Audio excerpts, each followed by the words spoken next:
Have you ever sat in a room full of people laughing at something and found yourself wondering about the sadness hidden behind someone's smile? Do you lie awake at 3 in the morning, not because you're worried about tomorrow's meeting, but because you're thinking about how strange it is that we're all just consciousness trapped inside flesh and bones? When everyone else sees a sunset, do you see time passing, beauty dying, and the universe reminding you how small you really are? There's something different about the way a deep thinker's brain lights up when they're just existing.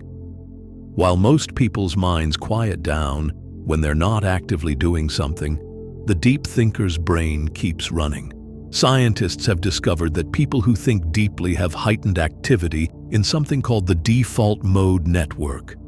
Think of it as your brain's background processor, the part that keeps working even when you're not consciously trying to think. This network connects memories with current experiences, links emotions with logic, and constantly searches for patterns and meaning. Abraham Maslow, the psychologist who gave us the hierarchy of needs, noticed something fascinating about people he called self-actualizers. These were individuals who seemed to experience life more intensely, who couldn't help but question everything, who saw connections others missed. But here's where it gets interesting. This isn't a choice. You didn't wake up one day and decide to think deeply about everything. Your brain is literally wired this way. Research shows that deep thinkers have more gray matter in areas associated with abstract thinking and emotional processing. It's like being born with a microscope when everyone else has regular vision. You can't help but see the details, the complexity, the layers that others walk right past. The problem is, nobody prepared you for this. From the moment you entered school, you were probably the kid asking, "But why?" when everyone else just accepted what they were told. Teachers called you distracted when really, you were connecting dots they couldn't even see. And slowly, painfully, you learned that your way of thinking made you different. Not special, different. And in a world that fears what it doesn't understand, different often feels like a curse. Think back to your childhood for a moment. Remember sitting in class, watching other kids just accept things? The teacher says the sky is blue, and everyone nods. But your mind immediately spirals into questions about perception, about whether your blue is the same as their blue, about the nature of color itself. While they're memorizing facts, you're questioning the entire foundation those facts are built on. Daniel Kahneman, the Nobel Prize-winning psychologist, talks about two systems of thinking. System 1 is fast, automatic, intuitive.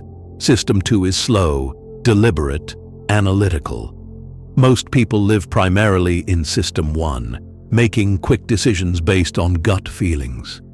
But deep thinkers, you're stuck in System 2, analyzing every decision, every interaction, every moment, like it's a puzzle to be solved. And this creates a unique kind of exhaustion that others don't understand. Imagine if every conversation required you to translate between languages. That's what it's like for deep thinkers.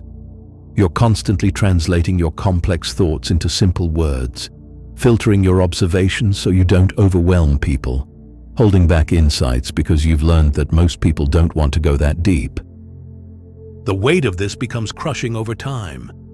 You develop what I call the deep thinker's paradox. The more you understand about human nature, the lonelier you feel, because you see the masks people wear, the games they play without realizing it, the patterns they're trapped in. You understand why people do what they do, often better than they understand themselves. But this understanding creates distance. It's like being the only sober person at a party where everyone else is intoxicated by superficiality. And then there's the emotional intensity. Deep thinking isn't just intellectual, it's deeply emotional. You don't just think about sadness, you feel the entire weight of human suffering.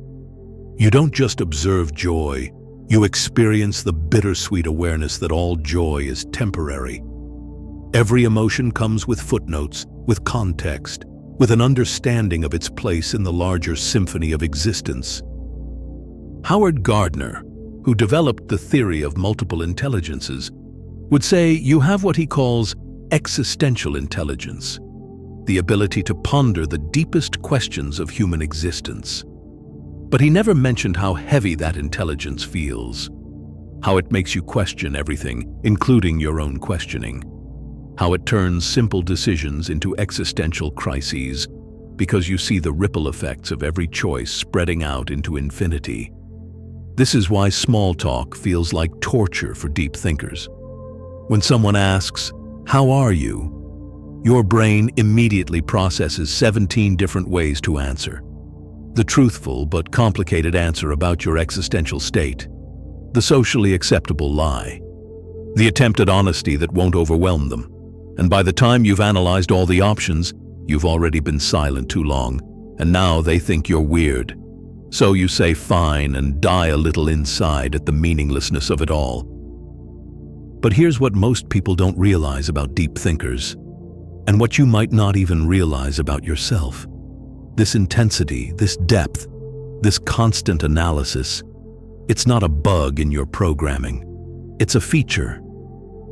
Throughout history, every major breakthrough in human understanding came from someone who couldn't stop asking why.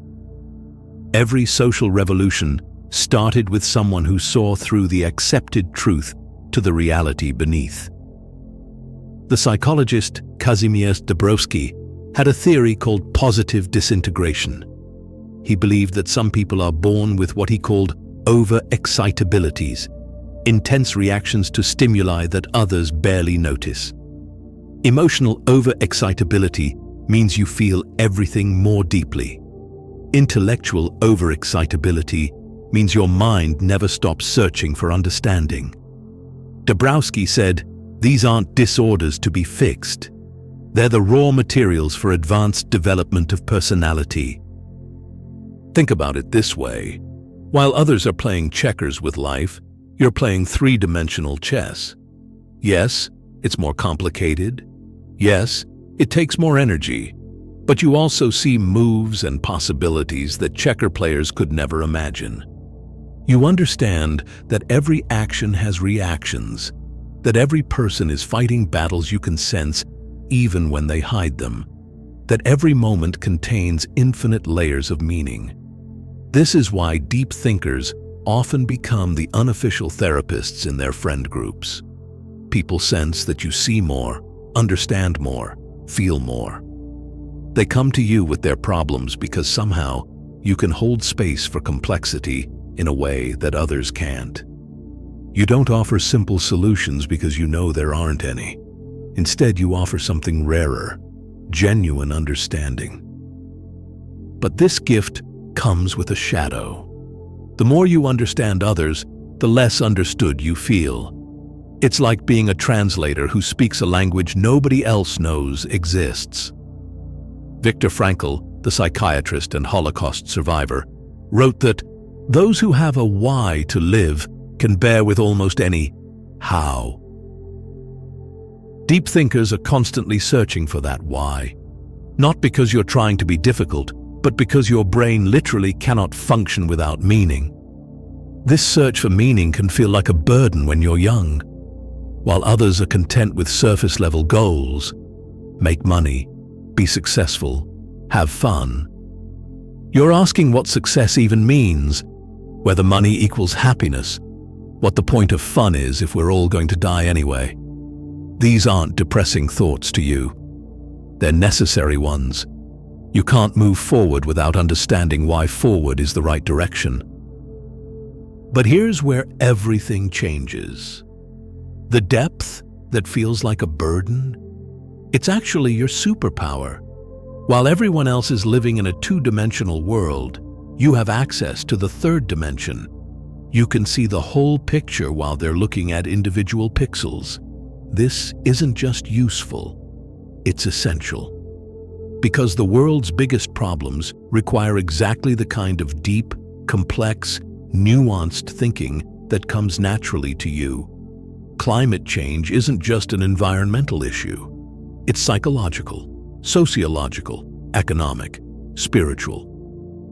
The mental health crisis isn't just about brain chemistry. It's about meaning, connection, the structure of society itself. These problems need people who can hold multiple perspectives simultaneously, who can see connections across disciplines, who can think in systems rather than segments. The psychologist Claire Graves developed something called spiral dynamics, a model showing how human consciousness evolves through different stages.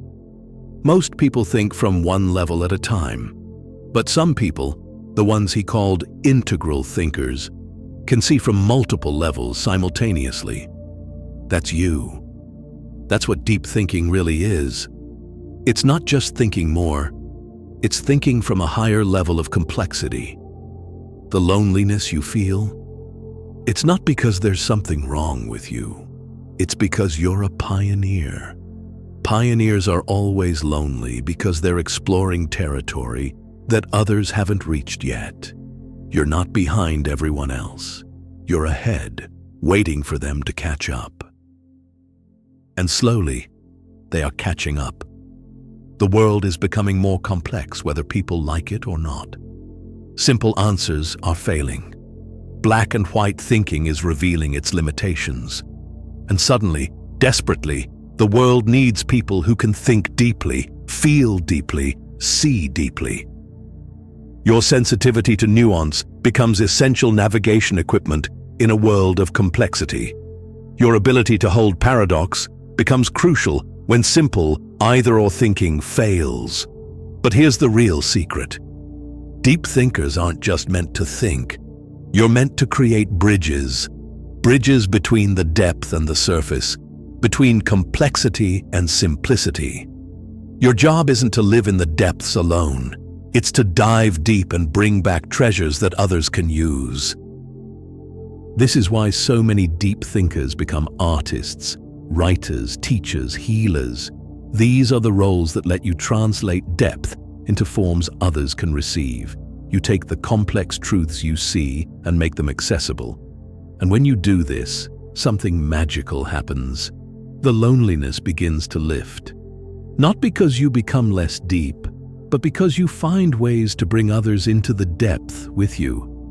The transformation happens when you stop seeing your depth as something to hide and start seeing it as something to share strategically. You learn when to go deep and when to stay surface.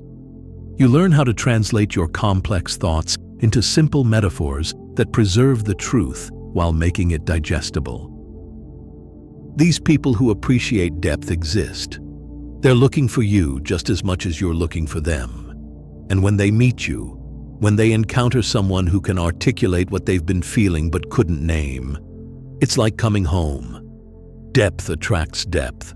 When you have the courage to be genuinely, unapologetically deep, you become a beacon for others who are craving that same permission. So, if you're a deep thinker watching this, know that your thoughts matter. Your sensitivity matters. Your inability to accept simple answers matters. The world might not always understand you. It might sometimes fear you or try to make you smaller. But the world needs you. It needs your depth, your complexity, your refusal to accept the unacceptable. You are not too much.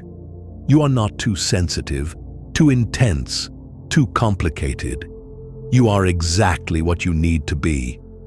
A deep thinker in a world that's finally beginning to realize that the surface isn't enough anymore. Your time is coming. Actually, it's already here. Every time you choose depth over surface, every time you ask the hard questions, you're helping the world evolve. You're not just thinking deeply, you're helping humanity think deeper. And in a world facing challenges that require unprecedented depth of thought and feeling, that makes you not just valuable, it makes you essential. So keep thinking deeply, keep feeling intensely, keep questioning everything. The world needs your depth more than you know.